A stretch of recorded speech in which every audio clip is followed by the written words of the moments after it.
Infelizmente, eu sei que esse vídeo provavelmente será apenas mais um entre tantos outros, porque quem realmente precisa refletir sobre tudo isso dificilmente verá até o final. E se assistir, talvez nem esteja interessado em ouvir.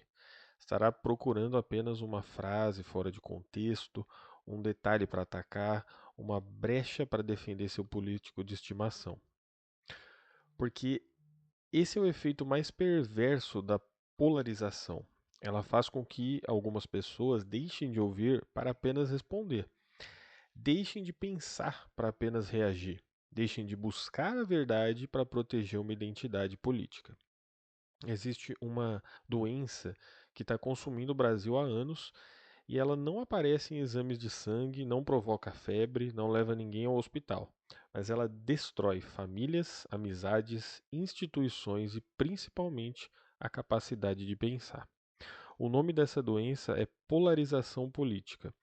Não estamos falando da existência de ideias diferentes. A democracia depende justamente disso. Esquerda e direita sempre existiram e sempre existirão. O problema começa quando a política deixa de ser uma disputa entre projetos de país e passa a ser uma disputa entre torcidas organizadas. Hoje, uma parcela enorme dos brasileiros parece acreditar que o futuro da nação depende exclusivamente de duas famílias políticas. Como se o Brasil, um país com mais de 210 milhões de habitantes, dezenas de partidos, milhares de políticos e milhões de pessoas competentes, estivesse condenado a escolher eternamente entre Lula e o grupo político de Bolsonaro, atualmente representado por nomes como Flávio Bolsonaro. Essa é uma das maiores derrotas da nossa democracia. Quando um país deixa de procurar novas lideranças, novas ideias e novos caminhos, ele entra em um ciclo de repetição. A política deixa de ser construção e passa a ser vingança. Cada eleição se transforma em uma guerra cujo único objetivo é impedir que o outro lado vença. Nesse ambiente, o eleitor deixa de perguntar quem é o mais preparado e passa a perguntar quem consegue derrotar o meu inimigo. É exatamente nesse momento que a democracia começa a adoecer. A consequência mais perigosa da polarização é que ela transforma políticos em figuras quase religiosas. Seus seguidores passam a defendê-los independentemente do que façam. Se um político do próprio grupo aumenta gastos públicos, isso vira investimento. Se o adversário faz exatamente a mesma coisa, isso vira irresponsabilidade fiscal. Se um aliado indica parentes para cargos, dizem que escolheu pessoas de confiança. Se o adversário faz o mesmo, chamam de nepotismo.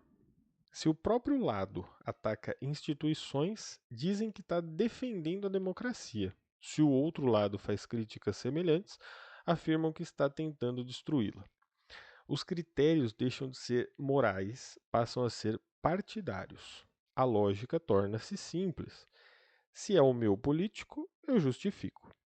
Se é o adversário, eu condeno. Isso não é pensamento crítico, é fanatismo.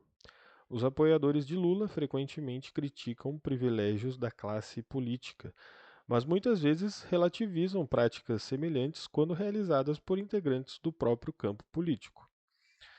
Defendem o combate às fake news, mas nem sempre demonstram o mesmo rigor diante de desinformações favoráveis ao seu grupo. Exigem transparência e ética, mas frequentemente minimizam escândalos quando envolvem aliados.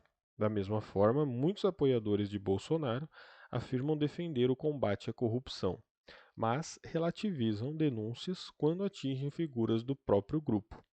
Dizem defender a liberdade de expressão de forma irrestrita, porém frequentemente aceitam restrições quando dirigidas contra adversários.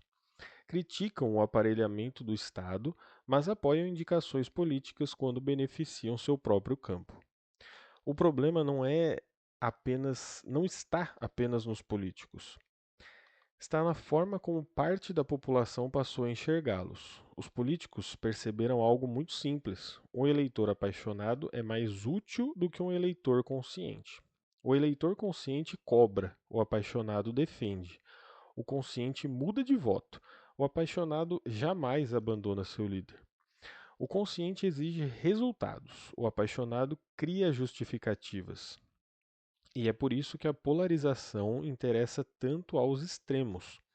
Enquanto a população briga entre si, sobra menos espaço para discutir educação, produtividade, infraestrutura, saúde, segurança pública, reforma tributária, inovação tecnológica e crescimento econômico. O debate deixa de ser como melhorar o Brasil e passa a ser como destruir o outro lado. As redes sociais amplificam esse fenômeno.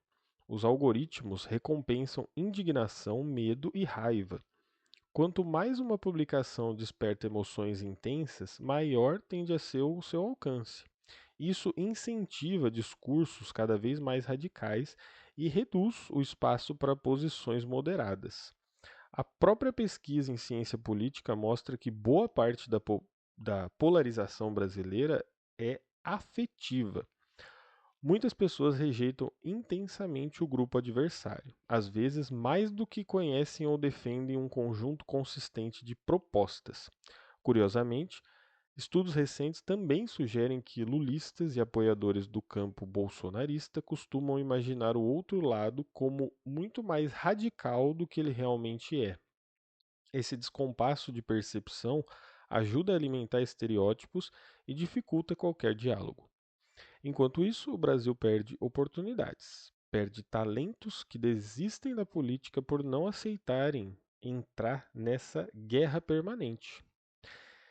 Perde debates qualificados, perde capacidade de formular políticas públicas de longo prazo, perde confiança nas instituições e perde tempo, muito tempo. Os países que mais prosperam não são aqueles onde todos pensam igual. São aqueles onde pessoas diferentes conseguem conversar, discordar, negociar, construir consensos mínimos. Nenhuma democracia madura funciona transformando adversários em inimigos. Talvez a maior armadilha da polarização seja fazer o cidadão acreditar que criticar o próprio lado significa trair a sua causa. Na verdade, acontece exatamente o contrário.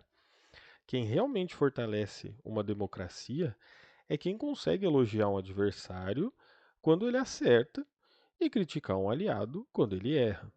Esse é o comportamento de um cidadão. O outro é apenas comportamento de torcedor aloprado. O Brasil não precisa de mais ídolos, precisa de mais cidadãos. Porque no dia em que um político souber que perderá apoio sempre que errar, independentemente do partido ao qual ele pertence, ele finalmente terá um motivo para governar melhor. Enquanto existir uma torcida disposta a defender qualquer atitude apenas porque ela veio do seu lado, a política continuará premiando a lealdade cega em vez da competência. E talvez essa seja a maior tragédia da polarização. Ela não destrói apenas o debate público, ela nos convence de que só existem dois caminhos, quando na verdade um país inteiro permanece esperando por novas ideias, novas lideranças e uma nova forma de fazer política. Se você terminou esse texto ainda pensando em como defender Lula ou em como defender Bolsonaro, então talvez tenha perdido justamente a principal mensagem dele. Mas se terminou pensando no Brasil, então ainda há esperança.